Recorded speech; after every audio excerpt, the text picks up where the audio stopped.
ॐ वर्णानामर्थसंज्ञानां रसानां छन्दसामपि मङ्गलानां च कर्तारो वन्दे वाणी विनायको। नारायणं नमस्कृत्य नरं चैव नरोत्तमं देवीं सरस्वतीं व्यासं ततो जयमुदीरयेत्। गुरुर्ब्रह्मा गुरुर्विष्णु गुरुर्देवो महेश्वर गुरुर्साक्षात् परब्रह्म तस्मै श्री गुरुवे नमः। बोलिए सियावर रामचंद्र भगवान की जय, राधावर कृष्ण कन्हैया लाल भगवान की जय, उमा महेश्वर भगवान की जय, गायत्री ब्रह्मदेव भगवान की जय, सदगुरुदेव भगवान की जय, माता पिता गुरुदेव की जय, समस्त संतगण भगवान की जय, समस्त भक्तगण भगवान की जय। ओम नमः पार्वती पतये हर हर महादेव। तो मित्रों और आप सभी श्रीमद् भागवत कथा के श्रेष्ठ रसिक जनों, श्रोतागणों, अब तक हमने श्रीमद् भागवत कथा की कथा को नियमित रूप से क्रमबद्ध रूप से श्रवण करते आ रहे हैं, कीर्तन करते आ रहे हैं, मनन करते आ रहे हैं, भजन करते आ रहे हैं। अब हम उसी क्रम में श्रीमद् भागवत कथा की नवम स्कंद की 8वें अध्याय की कथा को अग्रसर करते हैं। आप सभी श्रेष्ठ श्रोतागण रसिक जन भगवान श्री राधा वल्लभ कृष्ण कन्हैया लाल के श्री चरणों में दृढ़ भक्ति रखते हुए कथा का श्रवण करें, कीर्तन करें, मनन करें, भजन करें। बोलिए राधा व कृष्ण कन्हैया लाल भगवान की जय। तो कहते हैं, अष्टम रोहित वंश में प्रगटे सगर भुआल, तिनके सुत ऋषि शाप से भस्म भये तत्काल, भस्म गए तत्काल। श्री सुखदेव जी बोले कि हे राजा परीक्षित, रोहित का पुत्र हरित हुआ। इस हरित से चंप ने जन्म लिया, जिसने चंपापुरी बसाई। चंप का पुत्र वासुदेव और वासुदेव का पुत्र विजय हुआ। विजय का पुत्र भरूक, उसका पुत्र व्रक और व्रक से बाहुक ने जन्म लिया। जब शत्रुओं ने इस बाहुक का राज्य छीन लिया, तब यह अपनी स्त्रियों के साथ ले वन में चला गया। उसी स्थान में वृद्ध होकर वह मृत्यु को प्राप्त हुआ। उसकी स्त्री उन बाहुक के साथ सती होने को जाती थी कि महर्षि औरव ने उसको गर्भवती जानकर मरने से निवारण किया। रानी की सोतों ने इसको गर्भवती जानकर हिंसा के वश हो उसके गर्भ का नाश करने को अन्न के सहित गरल विष मिलाकर उसे खाने को दे दिया, परंतु वह गर्भ विष के देने से विनिष्ट नहीं हुआ।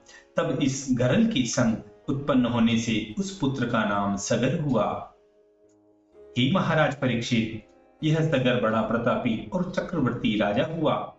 इस राजा ने अपने गुरु उर्व ऋषि के कहने से तालगंज, यवन, शक, हेहय और बर्बर इन जातियों को मारा नहीं, किंतु राजा सगर ने प्रत्येक जाति को पृथक पृथक प्रकार से विकृत किया था। अर्थात किसी जाति के केश संपूर्ण मुंडवा दिए, किसी की दाढ़ी मूछ रखवा दी, किसी जाति को फूले केश किया और किसी को अर्धमुंडित किया, किसी जाति को अंतर्वास विहीन करके केवल बहिर्वासधारी किया और किसी जाति को बहिर्वासहीन करके केवल कोपिनधारी किया। हे राजन, महाराज सगर ने महर्षि औरव के बताए हुए उपाय से अश्वमेध यज्ञ करके सर्ववेद और सर्ववेदमय परमात्मा परमेश्वर भगवान हरि की पूजा की। जब उस राजा सगर ने पृथ्वी पर भ्रमण करने को घोड़ा छोड़ा, तब उसको देवराज इंद्र ने हरण कर लिया।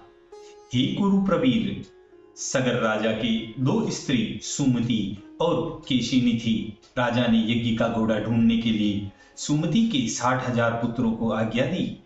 तब आज्ञा को पाकर वे सुमति के पुत्र अहंकार करके यज्ञ के घोड़े को खोजने के लिए सारी पृथ्वी खोजने लगे। जब पृथ्वी पर घोड़ा नहीं मिला तो चारों ओर से पृथ्वी को खोदने लगे।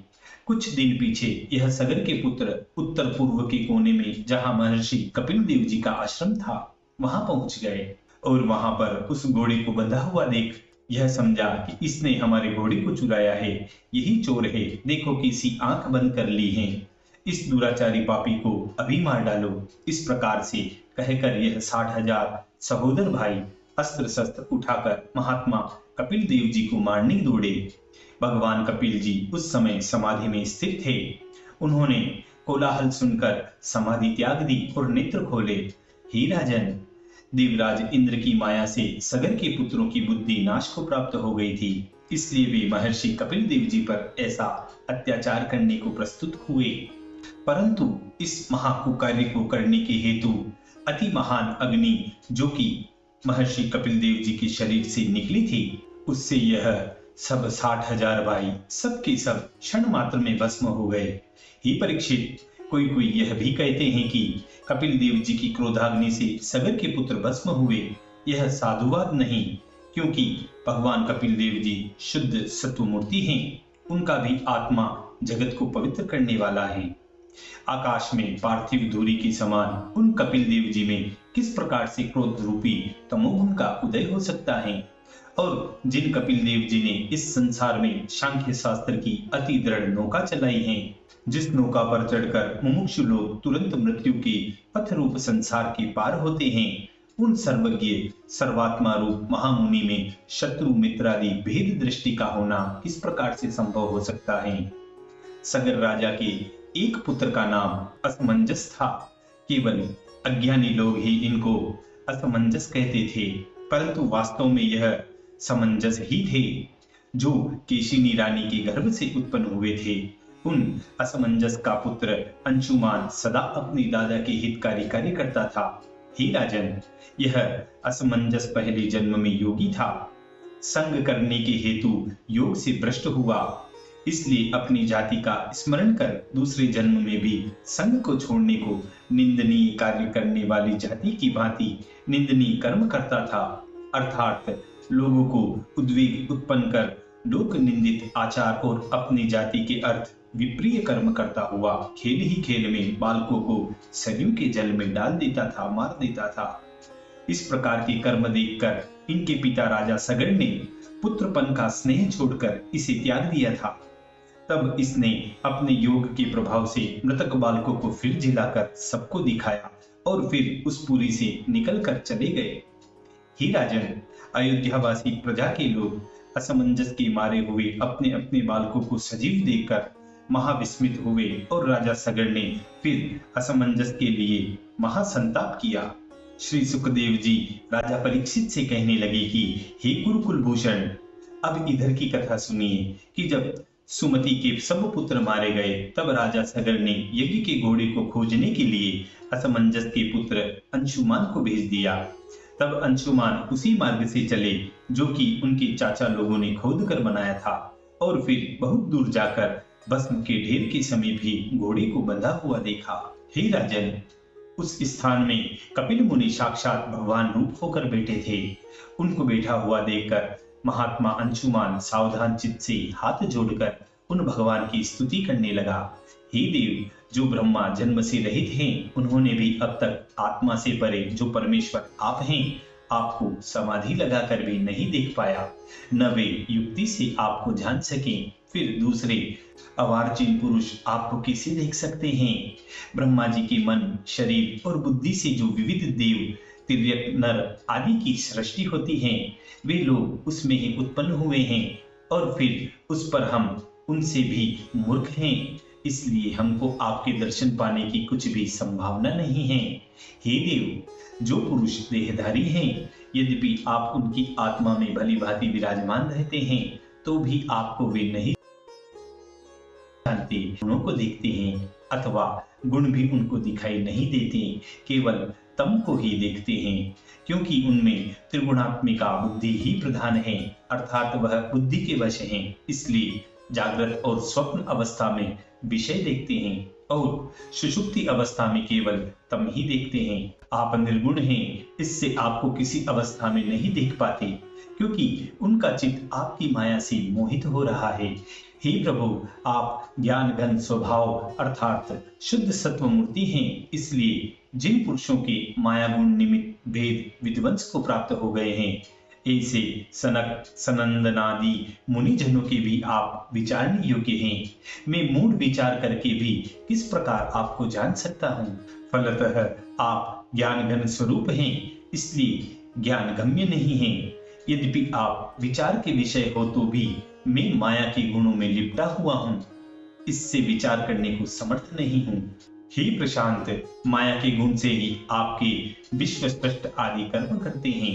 आपका लिंग ब्रह्मादि रूप है, आप कार्य कारण से परे हैं। आपने केवल ज्ञान का उपदेश देने के लिए इस शुद्ध सत्व मूर्ति को प्रकट किया है, इसलिए आप पुराण पुरुष हैं। मैं आपको केवल नमस्कार करता हूँ। हे विभो, यह लोक आपकी माया से बना हुआ है। इसमें वस्तु बुद्धि करके काम, लोभ, ईर्ष्या और मोह से जिन मनुष्यों का चित्त भ्रांत है, वे सभी ग्रहादि में भ्रमण करते हैं। परंतु हे सर्वात्मन, आपकी कृपा से और आपका दर्शन होने से आज हमारा काम, कर्म और इंद्रियों का आशय रूप अति दृढ़ मोहपाश छिन्न हो गया, अर्थात आपके प्रसाद से हम कृतार्थ हो गए।